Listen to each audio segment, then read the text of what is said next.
안녕하세요. 은혜백교회 박인성 목사입니다. 자, 오늘은 마가복음 6장 34절로 갑니다. 예수께서 나오사 큰 무리를 보시고 그 목자 없는 양 같음으로 인하여 불쌍히 여기사 이에 여러 가지로 가르치시더라. 자, 예수님께서는 예수님을 따라왔던 이제 큰 무리를 보시고 불쌍히 여기셨다라고 했습니다. 이 공관복음서, 이 마태, 마가, 누가복음에 보면 이 불쌍히 여기셨다고 하는 이 단어는요, 유난히 예수님을 묘사하는 데만 쓰였던 단어입니다. 그러니까 다른 데서 쓰인 적이 없어요. 예수님의 행동을 묘사하는 데만 쓰였던 단어거든요. 그러니까 무리를 불쌍히 여기사, 또 아이를 불쌍히 여기사, 과부를 불쌍히 여기사, 맹인을 불쌍히 여기사, 이런 표현들이 계속 등장을 합니다.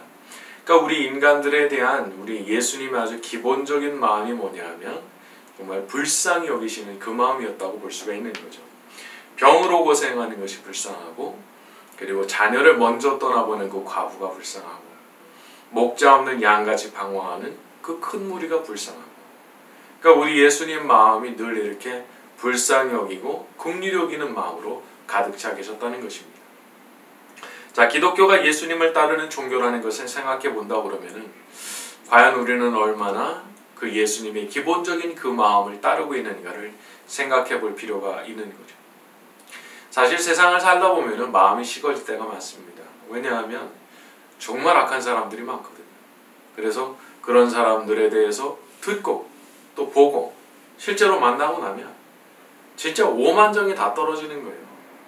그러다 보니까 자꾸 어떤 방어태세를 갖추게 되는 거죠. 이렇게 방어를 하다 보면 이렇게 마음이 식어질 수밖에 없잖아요.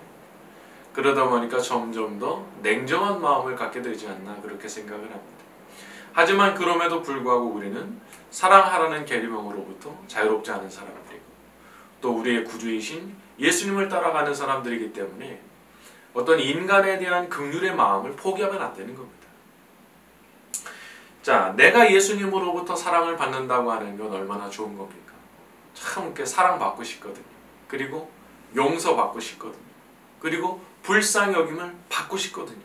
이거 받을 때 얼마나 좋습니까? 내가 받을 때 너무 좋아요. 근데 문제가 뭐예요? 내가 해야 될 때, 내가 불쌍히 여겨줘야 할 때, 그리고 내가 사랑해줘야 할 때, 그리고 내가 용서해줘야 할 때, 그때는 싫어지는 거죠. 참 이렇게 보면은 이기적이지 않은 사람이 없구나 그런 생각도 듭니다.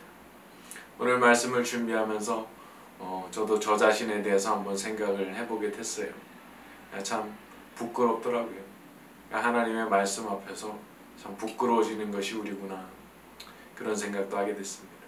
자, 모쪼록 한 주 동안 생활하시면서 사람들에 대해서 긍휼히 여기셨던 그 예수님의 마음을 가지고 살아가는 저와 여러분이 되었으면 합니다. 감사합니다.